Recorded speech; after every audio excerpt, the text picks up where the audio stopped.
Welcome to ચેતુસ kitchen. આજે આપણે બનાવીશું દિવાળી સ્પેશિયલ ઊંધિયું બનાવવાના છે। તો એના માટે એક મોટું ગોટું જે મોટા ગોટા રીંગણ આવે છે, એક રીંગણું આપણે સુધારી લીધું છે, એક મોટું બટેકું સુધારી લીધું છે, એક નાનું ફ્લાવર આવ્યું તો એ અહીંયા સુધારી લીધું છે, અહીંયા થોડા આપણે ગુવાર સુધારી લીધું છે, અહીંયા આપણે વાલોર સુધારી લીધી છે, અને અહીંયા મિક્સ કઠોળ છે, વટાણા છે, મોટા ચોળા છે, વાલ છે, તુવેર છે, એ બધું મિક્સ અહીંયા ફોલી લીધું છે।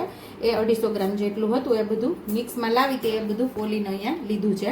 અને એક બંચ અહીંયા આપણા મેથીની કણીનો છે, એક મોટું ટમેટું આપણે સુધારી લીધું છે, અહીંયા લીલા ધાણા સુધારી લીધા છે, એક વાટકી બેસન એટલે કે ચણાનો લોટ લીધો છે, એક ગાંઠિયો અહીંયા લસણનો ફોલી લીધો છે આપણે, અને અહીંયા 1 ચમચી ધાણા છે, 1 ચમચી વરિયાળી છે, 1 ચમચી જેટલો આપણે ગરમ મસાલો, 2 ચમચી જેટલી ખાંડ છે, 1 ચમચી જેટલા સફેદ તલ છે, અને 1 મુઠ્ઠી જેટલા માંડવીના કાચા બી લીધેલા છે, અને 1 લીલું મરચું અહીંયા સુધારી લીધું છે, અને એક આપણે અહીંયા 1 ઇંચ આદુનો ટુકડો લીધો છે। તો ચાલો આપણે ઊંધિયું બનાવવાની શરૂઆત કરીએ। રેગ્યુલર મસાલાની અંદરથી મસાલાનો આજે ઉપયોગ કરશું। પહેલાં આપણે ધાણા અને વરિયાળીને દરદરું ખાંડી લેવાનું છે। ધાણા અને વરિયાળી આપણે દરદરા ખાંડી લીધા છે। હવે તલ અને માંડવીના દાણા ખાંડી લેશું આપણે। તલ અને માંડવીના બી પણ આપણે ખાંડી લીધા છે, એને વાટકીમાં કાઢી લેશું। હવે આપણે લસણ, આદુ અને મરચાંની પેસ્ટ તૈયાર કરી લઈશું।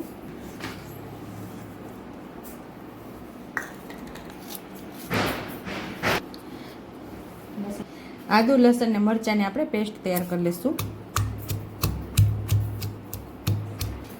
હવે આપણે ઊંધિયાનો વઘાર કરી લઈશું। આપણે ઊંધિયા કુકરમાં જ બનાવશું, પણ આપણે જે ગોટા છે તળીને બનાવશું।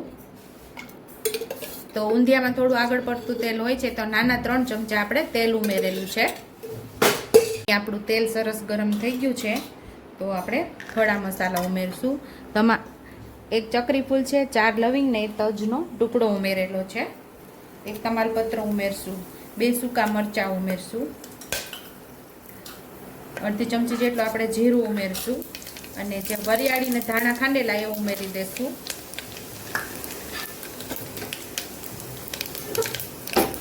ને ટમેટાનો આપણે વઘાર કરશું, 5 ચમચી જેટલી હિંગ ઉમેરશું।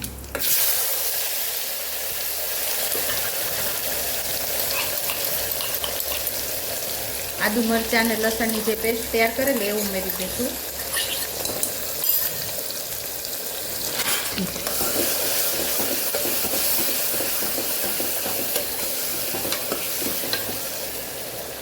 તલ અને દાણા માંડવીના બીનો ભૂકો કરેલો એ પણ ઉમેરી દઈશું।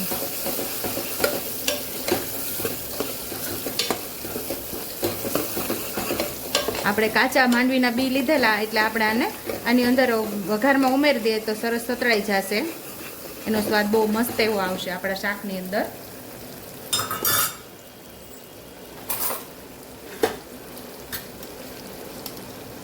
એક ચમચી જેટલું લાલ મરચું ઉમેરશું, અડધી ચમચી જેટલી હળદર, 1 ચમચી જેટલું ધાણા જીરું પાવડર, સ્વાદ મુજબ આપણે મીઠું ઉમેરશું। ગેસ આપણે ધીમો રાખેલો છે, મસાલાને સરસ આપણે સાતળી લેશું। અહીંયા આપણો મસાલો મસ્ત એવો સતળાઈ ગયો છે, તો શાકભાજી ઉમેરી દેશું। હવે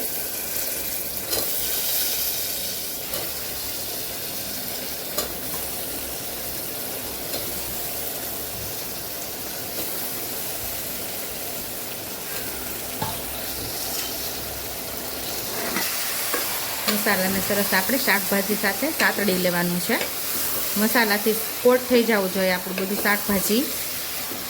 આ ઊંધિયું તમે 2 રીતે બનાવી શકો, કુકરમાં પણ બનાવી શકો, અને બીજી રીતે તમે બધું શાકભાજી તળી અને બધું ગ્રેવી તૈયાર કરીને એ રીતે પણ બનાવી શકો છો। એ રીતે પણ આપણી ચેનલ ઉપર તમને રેસીપી મળી જશે, કઈ રીતે શાકભાજી તળી અને આપણે આ ઊંધિયું બનાવીએ છીએ એ રેસીપી પણ તમને મળી જશે આપણી ચેનલ ઉપર।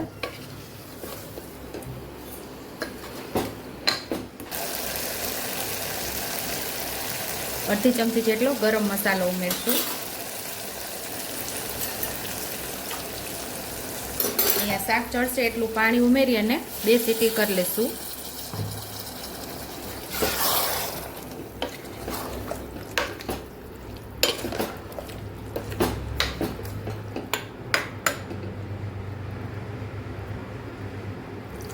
હજી આપણે ગોટા પણ ઉમેરશું એટલે પાણી શોષાઈ જશે, એટલે શાક ચડી જશે અને પાણી જે રહેશે એમાંથી આપણા ગોટા પણ પાકી જશે. ગોટા તળીને બનાવવાના છે. ગળપણ માટે આપણે 1 ચમચી જેટલી ખાંડ ઉમેરશું. કુકર બંધ કરીને આપણે 1 સીટી લઈ લઈશું.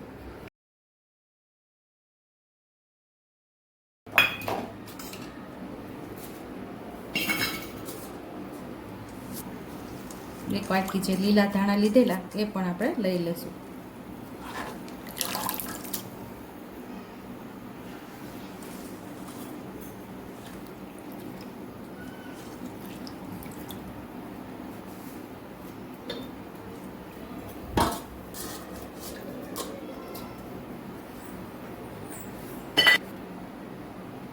આપણે નાની અડધી ચમચી જેટલા મીઠા સોડા, ભજીયાના સોડા ઉમેરી દઈશું. ઉપરથી આપણે લીંબુ ઉમેરી દઈશું એટલે આપણી સોડા એક્ટિવેટ થઈ જાય. આનાથી આપણા ઢોકળા એકદમ સરસ સોફ્ટ થશે.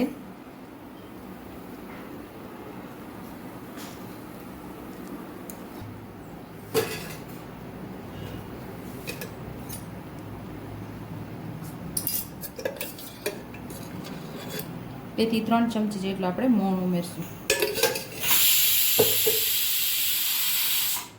ગળપણ માટે અડધી ચમચી જેટલી ખાંડ ઉમેરશું. અડધી ચમચી જેટલો ગરમ મસાલો ઉમેરશું. 5 ચમચી જેટલી હળદર, અડધી ચમચી જેટલું લાલ મરચું પાવડર, અડધી ચમચી જેટલું ધાણા જીરું પાવડર, 5 ચમચી જેટલી આપણે હિંગ ઉમેરશું.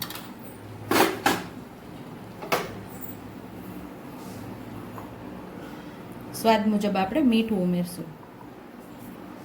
બધું સરસ આપણે મિક્સ કરી લઈશું.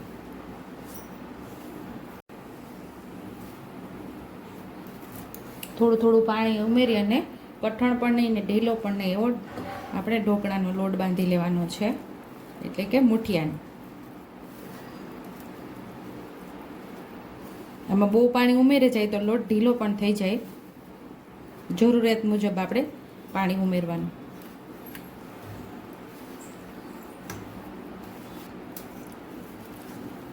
અહીંયા આપણો લોટ બંધાઈ ગયો છે. આવો લોટ બાંધવાનો હોય છે કારણ કે ચણાનો લોટ થોડો સ્ટીકી હોય છે, એટલે જો હાથની અંદર ચીપકે છે. થોડો તેલવાળો હાથ કરશું એટલે ચીપકશે નહીં. આપણે તેલવાળો હાથ કરી અને ગોટીને તૈયાર કરી લઈશું. કુકરમાં આપણે 1 સીટી થઈ ગઈ છે, એને સાઈડ ઉપર રાખી દઈશું. જો તેલવાળું હાથ કરશું એટલે આપણા હાથમાં નહીં ચોટે લોટ. તેલ પણ ગરમ થવા રાખી દીધું છે અને હવે ગોટી પણ તૈયાર કરી લઈએ. આવડી નાની ગોટી આપણે તૈયાર કરવાની છે. આવી રીતે ગોળ પણ કરી શકો ને આવી રીતે લંબચોરસ પણ કરી શકો. તો આપણે ગોળ જ કરશું. તો બધી ગોળ ગોટીને તૈયાર કરી લેશું.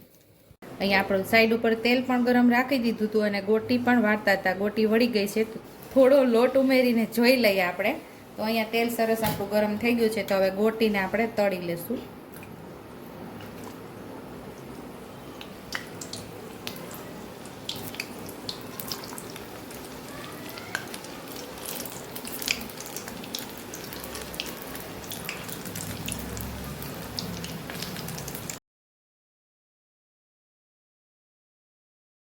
અહીં આપણા ગોટા તળાઈ ગયા છે. આવી જ રીતે બધા ગોટાને તૈયાર કરી લેશું. કોઈ ગોટી કે કોઈ ગોટા કે.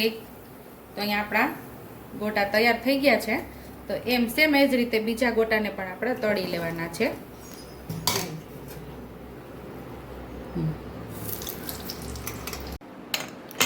કુકરમાંથી હવા જાતે જ રિલીઝ થઈ ગઈ છે. હવે આપણે શાકને જોઈ લઈશું. મસ્ત એવું આપણું બધું શાક પાકી ગયું છે. માત્ર 1 જ સીટી કરેલી છે. હવે આપણે આની અંદર ગોટાને ઉમેરી દઈશું અને 1 મિનિટ આપણે એને ખદખદવા દઈશું, એટલે કે ઉકળવા દઈશું.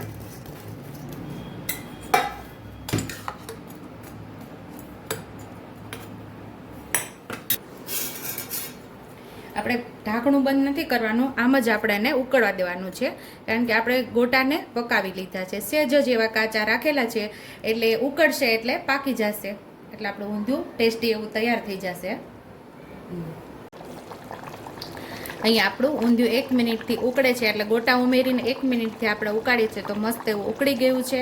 અહીંયા આપણું ઊંધિયું તૈયાર છે. સર્વિંગ બાઉલમાં હવે આપણે સર્વ કરી લઈશું. રસરસતું આપણું ઊંધિયું તૈયાર છે. જો તમારે રસાવાળું ના કરવું હોય તો માત્ર ઊંધિયું પાકે અને ગોટા ચડે એટલું જ પાણી ઉમેરવાનું. તો અહીંયા ઊંધિયું આપણું તૈયાર છે. ઉપરથી લીલા ધાણાથી આપણે ગાર્નિશ કરી દઈશું. જો તમને મારી રેસીપી પસંદ આવી હોય તો મારી રેસીપીને લાઈક કરજો, શેર કરજો, સબસ્ક્રાઈબ કરજો, બેલ આઇકોનને દબાવતા ભૂલતા નહીં અને કમેન્ટ બોક્સમાં કમેન્ટ કરજો કે મારી રેસીપી કેવી લાગી. તો આવજો.